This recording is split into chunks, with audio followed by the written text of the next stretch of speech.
Good morning बच्चों। आज हम कक्षा 9 गद्यखंड पाठ 8 एक कुत्ता और एक मैना पाठ के प्रश्न उत्तर का अध्ययन करेंगे।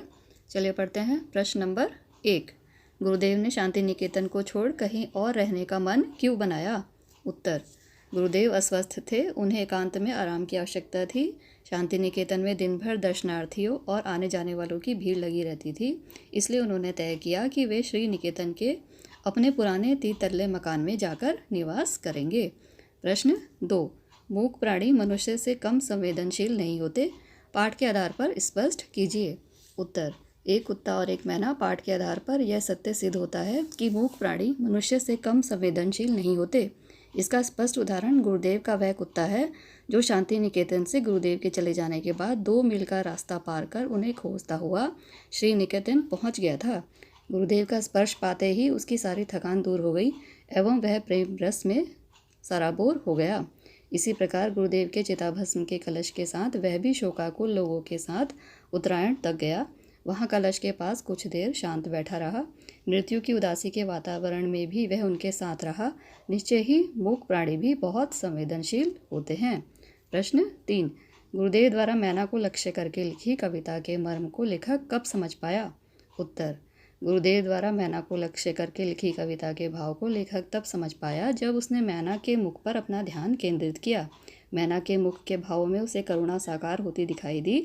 लेखक ने पहले कभी मैना को लेकर करुण भाव की कल्पना नहीं की थी, किंतु गुरुदेव की कविता पढ़ने, मैना को ध्यान से देखने पर उसे कविता का अर्थ भी समझ में आ गया। प्रश्न 4। लेखक को किस शब्द के कारण गुरुदेव की हंसी का पात्र बनना पड़ा और क्यों? लेखक को दर्शन शब्द के कारण गुरुदेव की हंसी का पात्र बनना पड़ा। जब किसी अपरिचित व्यक्ति को वे अपने साथ लेकर रविन्द्रनाथ टैगोर के पास मिलाने लाते थे, तब लेखक उनसे यही एक वाक्य कहता था, एक भद्र लोक आपनार दर्शनेर जन्ने ऐसे छेन।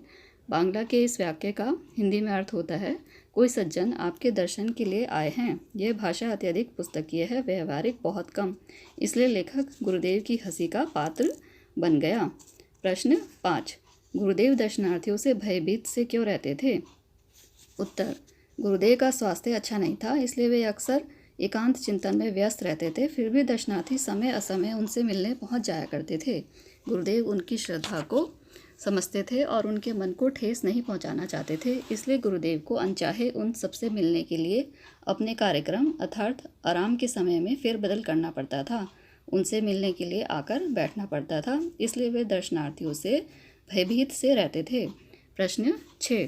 कुत्ता 2 मील की दूरी तय करके गुरुदेव से मिलने क्यों और कैसे पहुंच गया? उत्तर। कुत्ता 2 मील की दूरी तय करके गुरुदेव से मिलने अपनी अपार श्रद्धा एवं सहज बोध के बल पर पहुंच गया था। वह गुरुदेव के प्रति प्राणपण आत्मनिवेदन की भावना रखता था। गुरुदेव के प्रति उसकी भक्ति भावना तथा उसका सहज बोध दोनों ने मिलकर उसे 2 मील की लंबी दूरी बिना किसी मार्गदर्शन के आश्चर्यजनक रूप से बिना भटके तय करा दी। वह खोजते खोजते प्राणियों की सहज बोध शक्ति के बल पर गुरुदेव के तितल्ले मकान पर उनसे मिलने पहुंच गया। प्रश्न 7। गुरुदेव ने मैना के प्रति अपनी कविता में क्या भाव व्यक्त किया है?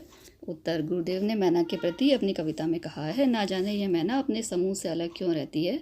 यह दिन भर अकेली ही कीड़ों का शिकार करती फिरती है। मेरे बरामदे में यह निर्भय होकर उछलती कूदती रहती है। ना जाने यह समाज से क्यों कटी हुई है, ना जाने किस कारण यह अपने समाज से रूठी हुई है। यह अन्य मैनाओं के साथ मिलकर खेलती कूदती या बकझक नहीं करती।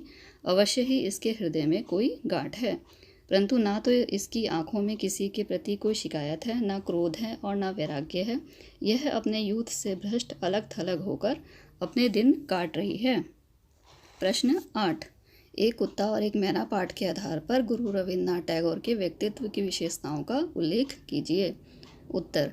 हजारी प्रसाद द्विवेदी द्वारा रचित एक कुत्ता और एक मैना पाठ में गुरुदेव रविन्द्रनाथ टैगोर की अत्यधिक संवेदनशीलता एवं मानवेतर प्राणियों से प्रेम की उन विशेषताओं उनके व्यक्तित्व में परिलक्षित होती हैं। उन्हें मानव के अतिरिक्त पशु पक्षियों जैसे कुत्ता, मैना, कौवा आदि में गहरी रुचि थी। उनकी अंतर्दृष्टि कुत्ते में आध्यात्मिकता तथा मैना में करुणा ढूंढ लेती थी। सामान्य मनुष्य अपने ही समाज के अन्य मानवों में अच्छाई नहीं खोज पाता। आध्यात्मिक प्रेम संबंध तो बहुत दूर की बात है। गुरुदेव के व्यक्तित्व की इतनी उदारता एवं सहृदयता ही थी कि वे पशुओं के हृदय में प्रवेश करके उनके प्राणपण, आत्मनिवेदन और करुणा को पहचान लेते थे। बच्चों, आप इन प्रश्न उत्तर को अपनी कॉपी से देखकर पढ़ेंगे और याद कर लेंगे।